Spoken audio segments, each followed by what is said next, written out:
experts from the United States, ambassador of the European Union. To name the countries where our participants are from. Thank you very much, dear Ambassador Herman, dear Ambassador Kelly.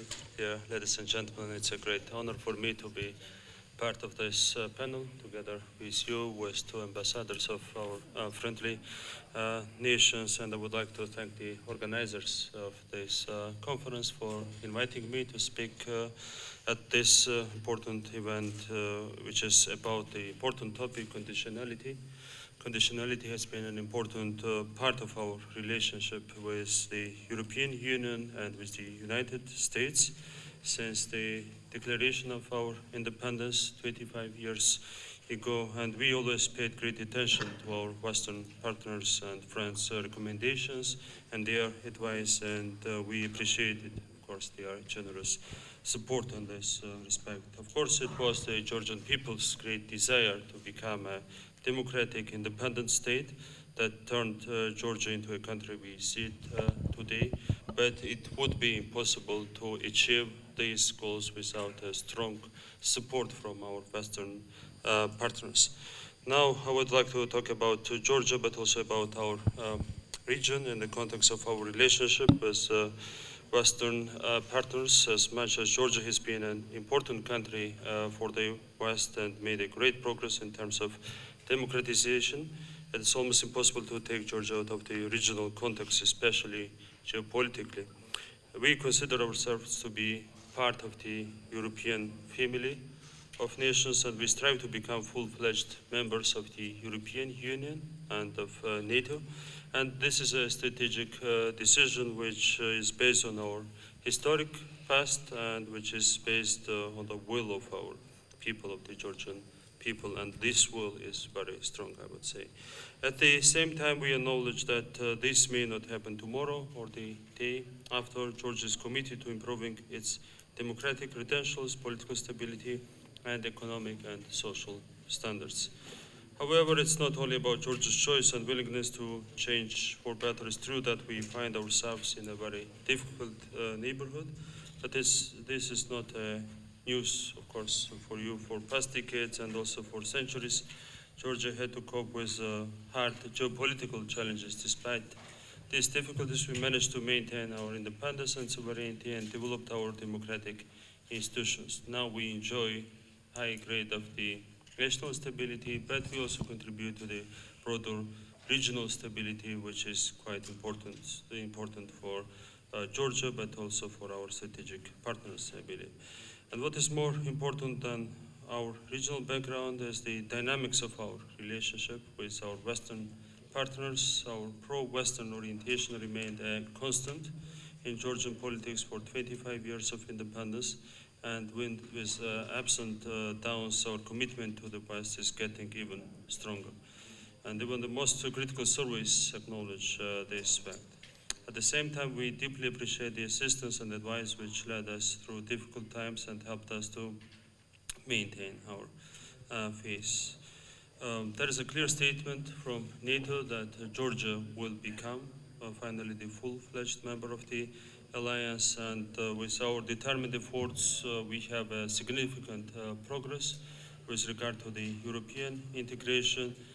With signing the association agreement, we have demonstrated this very important progress with signing the DCFTA, with visa liberalization. These are the achievements which are further increasing the Georgian people's support to the European idea and to the idea of European integration. And we are very hopeful that these achievements will finally translate into full-fledged membership in the European Union and in NATO. I would like to particularly emphasize the role of the United States, which gave Georgia most important political, economic, and security backing at the most critical moments of our history. And on our part, we are more than committed to our strategic partnership with the United States, and we are happy that this strategic partnership is becoming stronger, and we very much count on our American friends' continued commitment to Georgia's freedom and further democratization. Georgia's political stability, economic growth, and democratic reforms have earned much praise. We understand that the West has to maintain, if not increase, its engagement in Eastern Europe and the rest of our region. We have to acknowledge that resurging Russian aggressiveness, stagnation of democratization, and economic slowdown may cause long-term problems that will be more difficult to address in future than they are today. Therefore, I would like to thank our Western partners for all their assistance and guidance, but also call on them to increase commitment to Georgia and the wider region in order to ensure survival of freedom and to help stability and democracy to take a stronger root. I would like to once again thank the organizers of this conference for inviting me, and I would like to thank you for your attention. Thank you. Let me start my remarks by saying that conditionality is a word that means a lot for the European Union. In the last years and even decades, there has been a lot of reflection about the transformative power of the European Union in a wider sense globally, but much more when we looked at the immediate neighborhood of the European Union. And this is natural because the European Union has been arguing consequently for a value-based international order, value-based policy.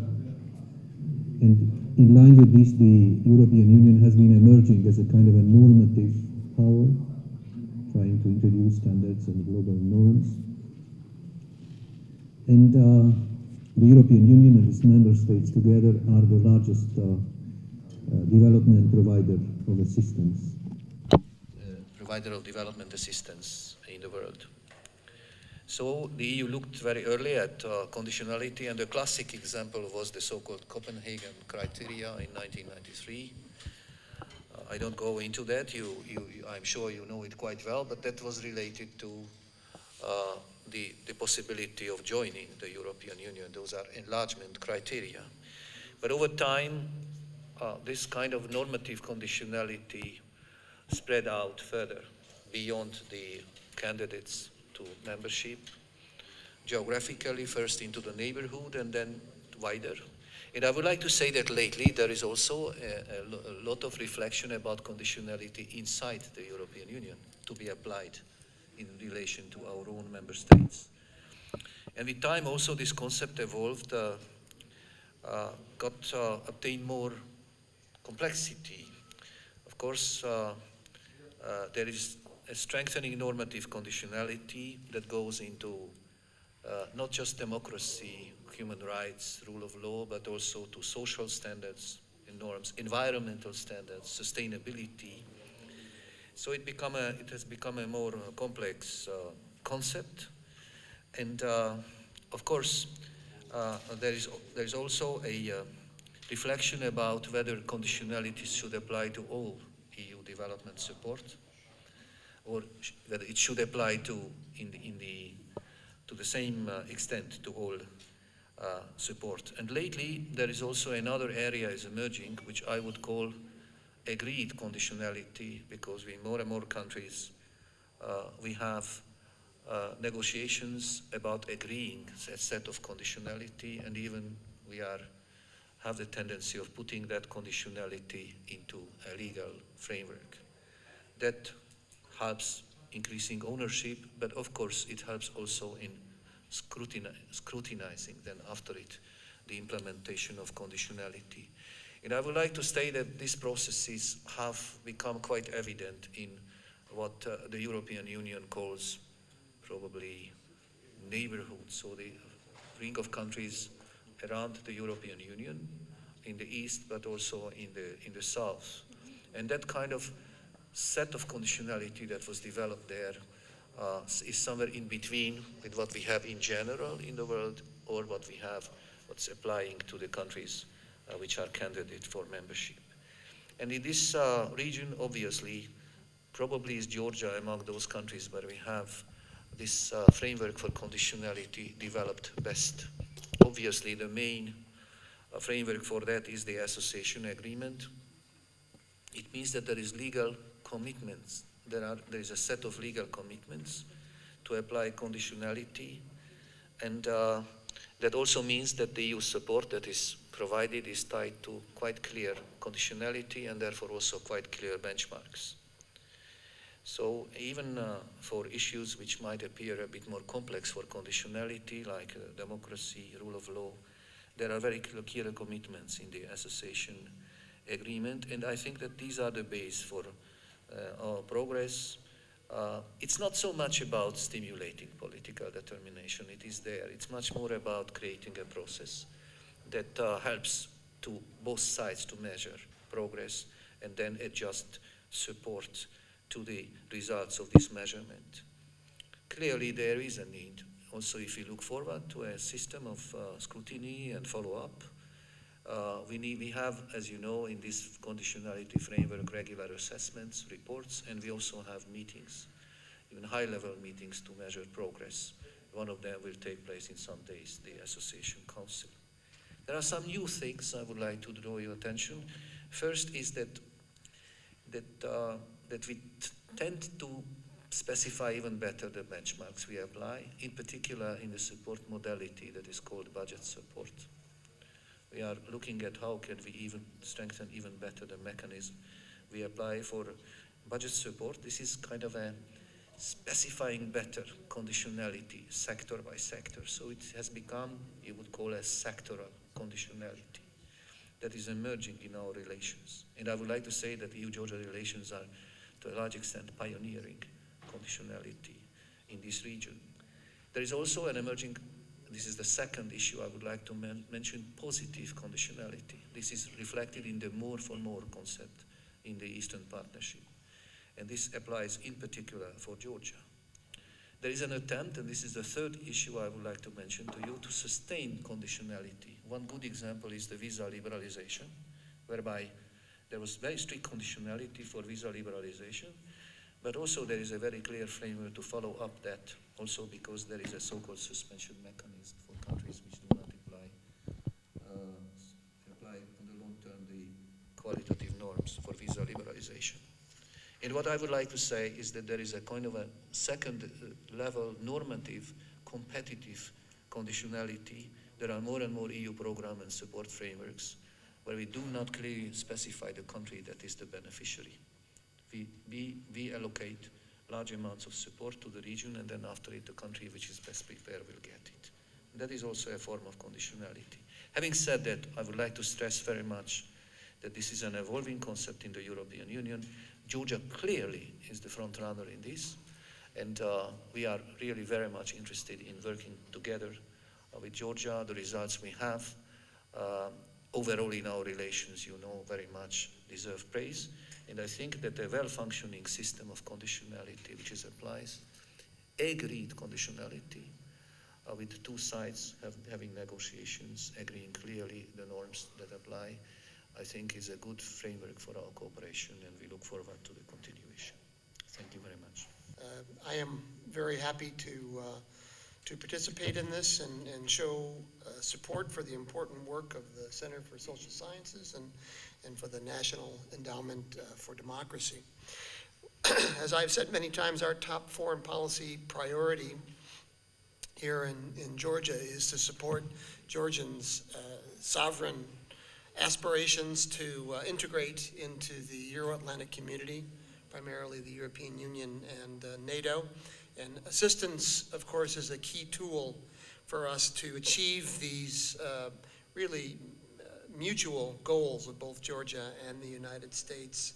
And of course, this includes support for reforms that will further advance these objectives, to support Georgia's democratic institutions, foster economic development, and in general, build resistance to Russian pressure, which of course is designed to prevent those sovereign aspirations. We also, like the European Union, we do believe strongly in the merits of conditionality, and in general believe that developmental assistance is stronger and more effective if it is tied to performance.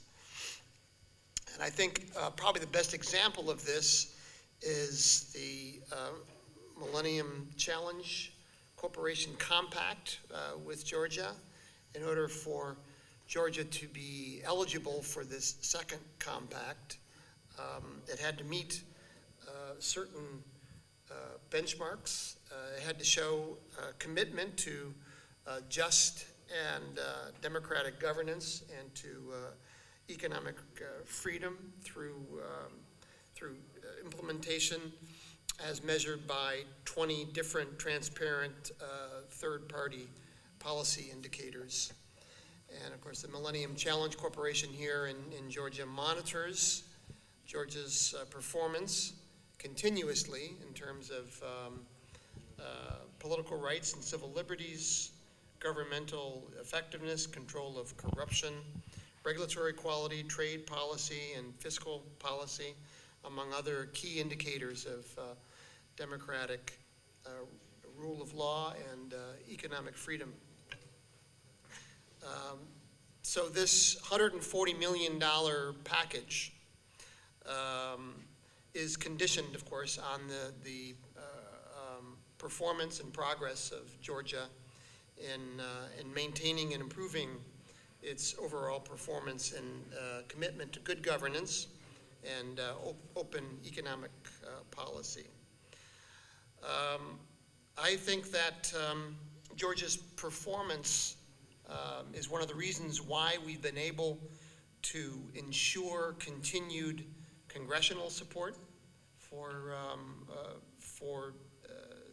foreign assistance to Georgia. That support remains strong because of Georgia's performance. And I think it's going to be, of course, necessary in order to maintain this high level of support in Congress that Georgia continue to demonstrate progress towards our shared goals and values. I think I'll leave it at that. I'm very happy to answer questions if we want to have a good discussion.